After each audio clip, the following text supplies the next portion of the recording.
Hey, welcome to Tesla Shorts Time Daily, episode 399. I'm Patrick in Vancouver. Today is March 5th, 2026. Here's what's happening with Tesla today. Tesla's Giga Berlin workers elect Giga United majority, signaling a shift away from union influence. Let's dive right into that one because it's a significant development for Tesla's operations in Europe. According to Drive Tesla, in the latest Works Council election at Giga Berlin, the independent group called Giga United secured a clear majority of the seats. At the same time, support for the traditional union IG Metall dropped off quite a bit. This isn't just about internal politics, it's a reflection of how employees there seem to prefer representation that's more aligned with the company's own structure rather than outside union involvement. For Tesla's business, this could mean smoother day-to-day operations, with fewer potential disruptions from labor disputes that we've seen in other manufacturing sectors.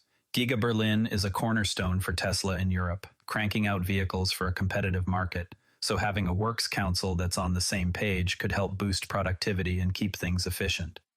It's interesting to see this employee-driven shift. It underscores Tesla's unique culture where internal solutions often win out over traditional models. Overall, this feels like a win for stability at a key factory, especially as Tesla ramps up production to meet demand. Now, shifting over to something in the broader Elon Musk ecosystem, there's news from Starlink that's affecting the aviation world.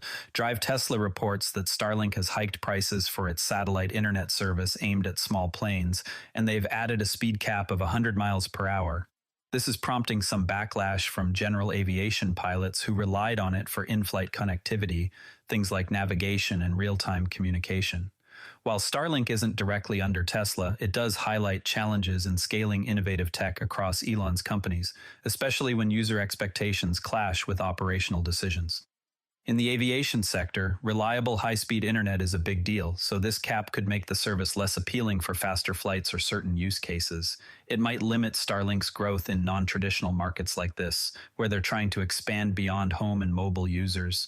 On the flip side, it could be a way to manage network demands or ensure quality, but pilots are voicing concerns that it reduces the value proposition. It's a reminder that even cutting-edge services have to balance innovation with practicality. Next up, some positive movement in charging infrastructure down in Southeast Asia.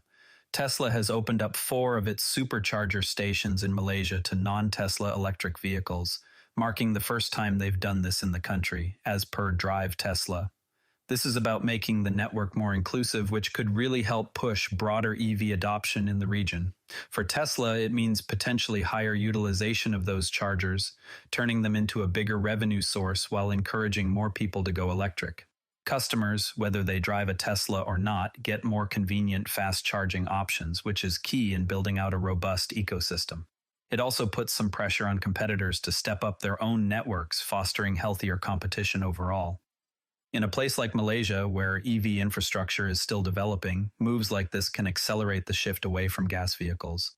I think it's a smart strategic play, aligning with Tesla's goal of sustainable transport without locking out others. On the sales front, there's good news coming out of Australia. Tesla's Model Y drove a rebound in EV sales there last month, topping the charts after a slower start to the year, based on early data from the Electric Vehicle Council as reported by Drive Tesla. This highlights the Model Y's strong appeal. It's practical, versatile, and seems to resonate in markets with diverse driving needs. For Tesla's business, maintaining momentum in places like Australia is crucial amid global demand fluctuations. It helps bolster overall volume. The rebound also shows resilience, perhaps tied to factors like pricing adjustments or improved availability. It's a positive sign for the brand's strength internationally, contributing to that global footprint. As EVs become more mainstream, models like the Y are key to keeping Tesla at the forefront. Speaking of technology adoption, let's talk about full self-driving in South Korea. Tesla owners there have logged over 8 million kilometers using FSD supervised in just the first 100 days since rollout, according to Drive Tesla. That's a rapid uptake in a market known for being tech-forward, which speaks to the system's reliability and the trust users are placing in it. This real-world mileage provides Tesla with a ton of valuable data to refine the software, improving it not just locally but globally. For the broader industry, it shows how hands-on usage can speed up advancements in autonomous driving, making roads safer and more efficient over time. It's impressive to see this kind of engagement so quickly. South Korean drivers are essentially helping pioneer the tech. This positions Tesla well in the ongoing race for better self-driving capabilities. One more from the main news items: changes in Tesla's European emissions pooling. Drive Tesla notes that Toyota and Stellantis have exited Tesla's EU emissions pooling arrangement for 2026, based on recent regulatory filings. This shrinks the group, meaning Tesla might earn less from selling carbon credits to these legacy automakers who use Tesla's zero-emission vehicles to offset their own fleets.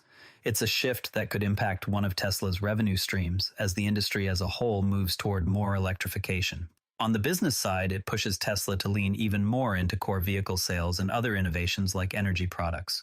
Interestingly, this reflects progress in the sector. Competitors are catching up, which is ultimately good for the transition to EVs. Tesla's lead in full electrification should help them adapt, but it's worth monitoring how this affects their financials.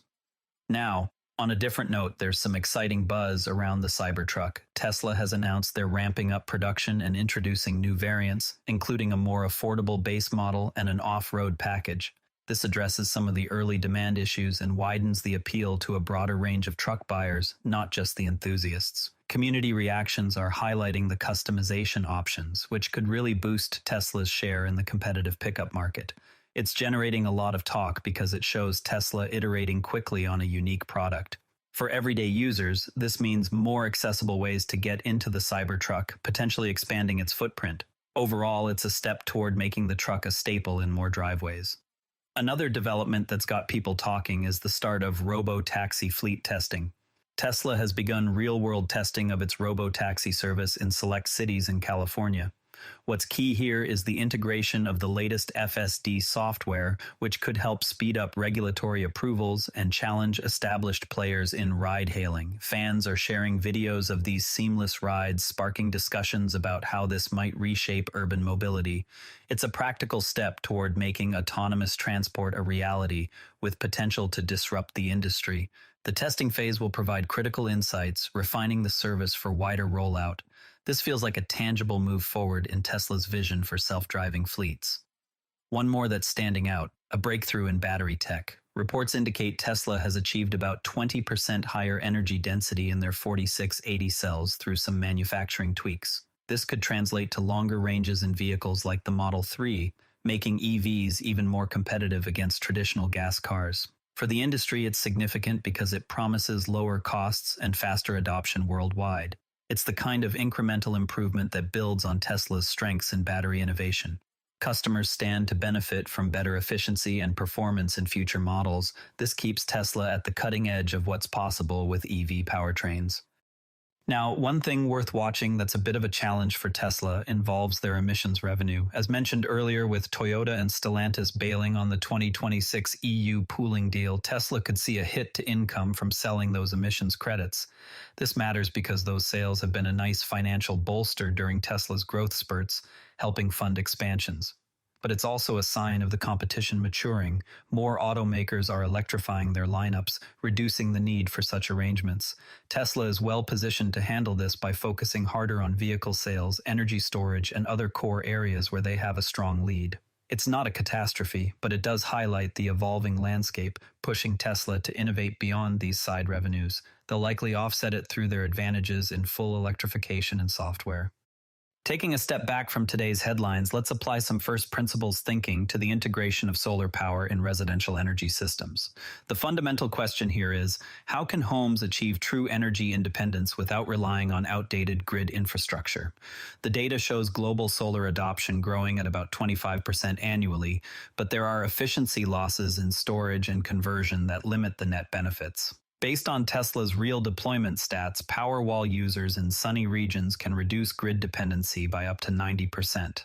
The Tesla approach breaks it down to basics, capturing sunlight, storing electrons efficiently, and distributing power intelligently.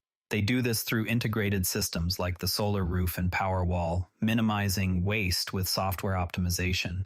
The bottom line is that this empowers consumers with resilient, cost-effective energy, strengthening Tesla's role in the home energy market.